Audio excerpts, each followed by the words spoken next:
नमस्कार। आज अपने वीडियो में हम श्रीमद् भगवद गीता के 17वें अध्याय का पाठ करेंगे गीता जयंती के दिन। तो चलिए पाठ के क्रम को करते हैं स्टार्ट। अर्जुन ने पूछा, हे कृष्ण, जो शास्त्र की विधि को छोड़कर श्रद्धा पूर्वक यज्ञ करते हैं उनकी स्थिति कैसी है?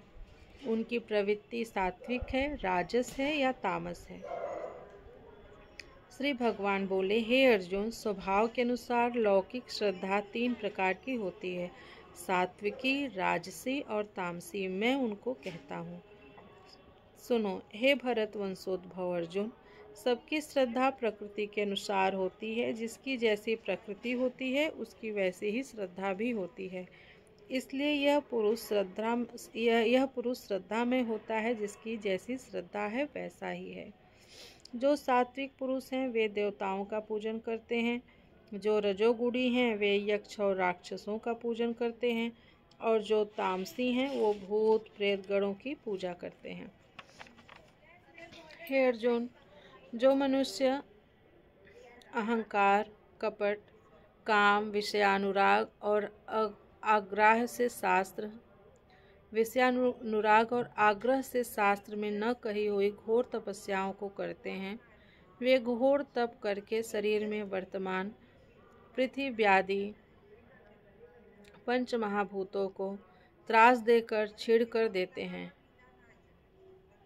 और अंतर्यामी रूप से देह में स्थित मुझको भी छीड़ करते हैं।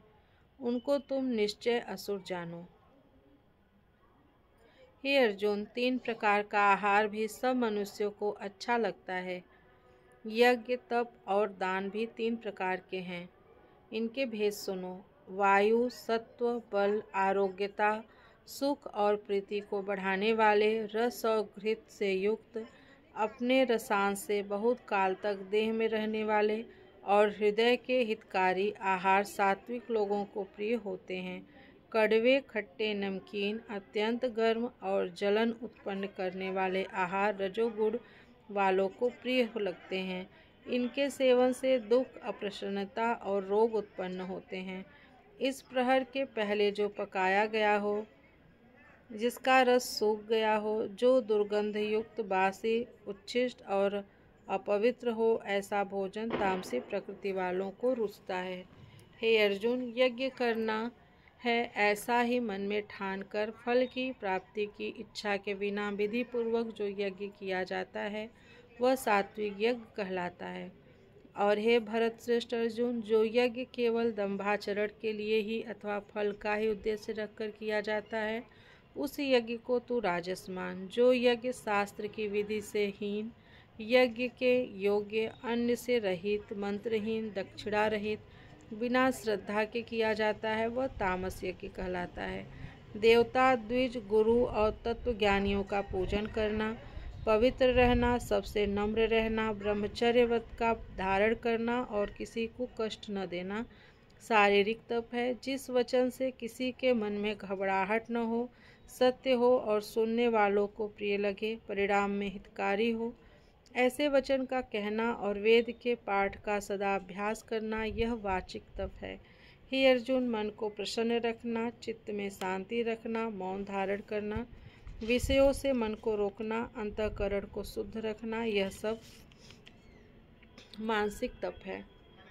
फल की कामना के बिना अत्यंत श्रद्धा से जो कायिक, वाचिक और मानसिक तीनों प्रकार का तप किया जाता है वह सात्विक तप कहलाता है। जो तप सत्कार, मान, पूजा अथवा बड़ाई सिद्ध करने के लिए स्वार्थ और दंभ से किया जाता है वह अनित्य, क्षणिक और राजस तप कहलाता है।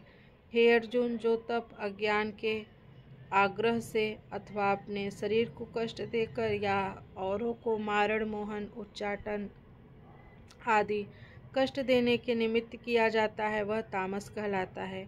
हे अर्जुन, देना ही है ऐसा निश्चय करके तथा देश, काल और पात्र का विचार करके जो दान अनुपमकारी को दिया जाता है वह सात्विक दान कहलाता है।